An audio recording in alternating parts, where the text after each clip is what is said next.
Hello guys, সবাই কেমন আছো? আশা করি সবাই ভালো আছো। আমি তোমাদের চাঁদপুরের বোন সোহাগর। আজকে কিন্তু রেসিপি নিয়ে এসেছি টমেটো দিয়ে, আলু দিয়ে, রুই মাছ দিয়ে ঝোল, পাতলা ঝোল।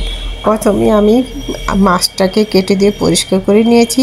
এখন কোয়াটার চামচের হাফ চামচ লবণ এবং হাফ চামচ হলুদ দিয়ে মাখিয়ে নিচ্ছি। মাছটাকে তো ভেজে নিতে হবে, সেই জন্য লবণ আর হলুদ দিয়ে মাখিয়ে নিব। আমার কিন্তু গলার অবস্থাটা এখনও ভালো হয়নি, ঠান্ডার সমস্যা, সেই জন্য। আমার তো অপারেশন হয়েছি অনেক আগে টনসিলের, সেই জন্য গলার ঠান্ডাটা একটু বেশি চাপে, সময় লাগতেছে ঠিক হতে। নুন হলুদটা মেখে নিয়েছি। এখন ভাজার জন্য একটা ফ্রাই প্যান বসিয়ে সাদা তেল দিয়ে দিলাম। তেলটা গরম হয়ে গিয়েছে, এখন মাছগুলি তেলের মধ্যে ছেড়ে দেব ভাজার জন্য। একটা কেজির সাহায্যে আমি মাছগুলি তেলের মধ্যে ছেড়ে দিলাম।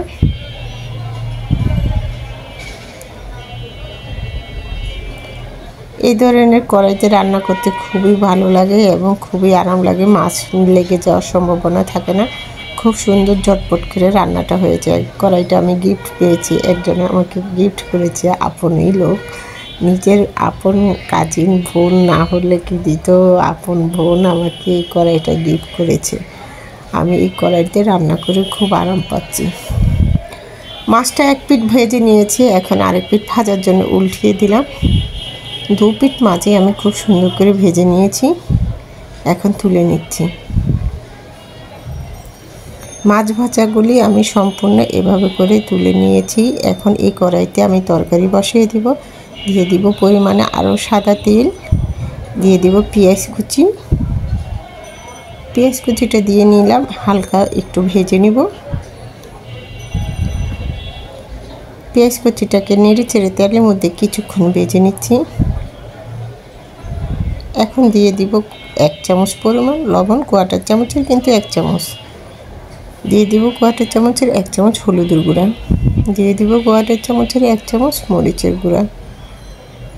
আমি যেভাবে রান্না করে খাই সেভাবেই তোমাদেরকে দেখাচ্ছি। তোমরা ঝালটের পরিমাণ হলুদ মরিচ একটু বাড়িয়ে দিতে পারো তোমাদের সব সময়, তোমাদের ভালো লেগে থাকলে। আমি কোয়াটার চামচের 1 চামচ আদা রসুন বাটা দিয়ে মশলাটা কিন্তু তেলের মধ্যে নেড়ে চেড়ে কিছুক্ষণ ভেজে ফেলেছি।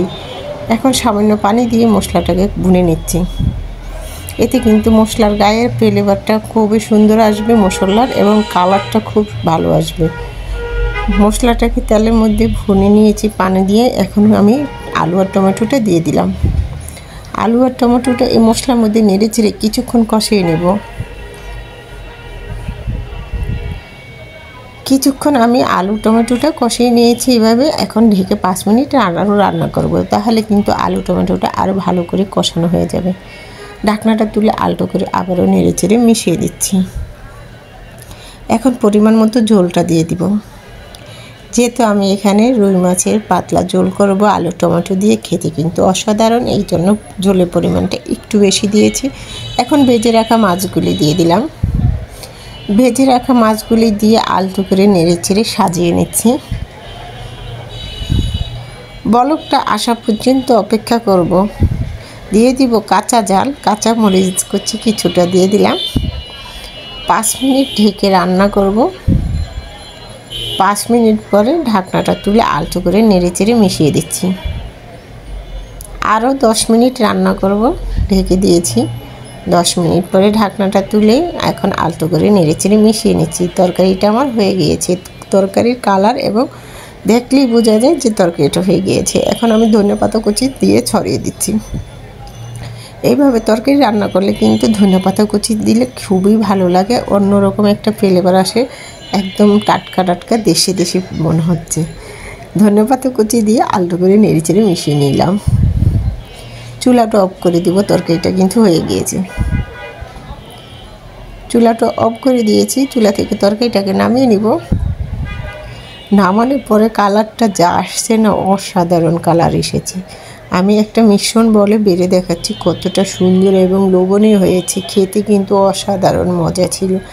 আর এই রুই মাছটা দেশি ছিল, সেই জন্য দেশি আলু, দেশি মাছ, দেশি টমেটো দিয়ে এভাবে করে পাতলা ঝোল করে তরকারি রান্না করলে অসাধারণ লাগে। আমার এই রেসিপিটা দেয়া থাকবে আমার ইউটিউব চ্যানেলে। আমার ইউটিউব চ্যানেলের নাম কিচেন স্টোরি বাংলা। ওখানে তোমরা লাইক দিয়ে দেখে নিও, তাহলে তোমাদের কাছে রেসিপিটা সম্পূর্ণ পৌঁছে যাবে। আর আমার এই রেসিপিটা দেয়া থাকবে আমার ফেসবুক চ্যানেলে। আমার ফেসবুক চ্যানেলের নাম আশাগর। ওখানে প্লিজ লাইক কমেন্ট ও শেয়ার করে দিবে। আল্লাহ হাফিজ।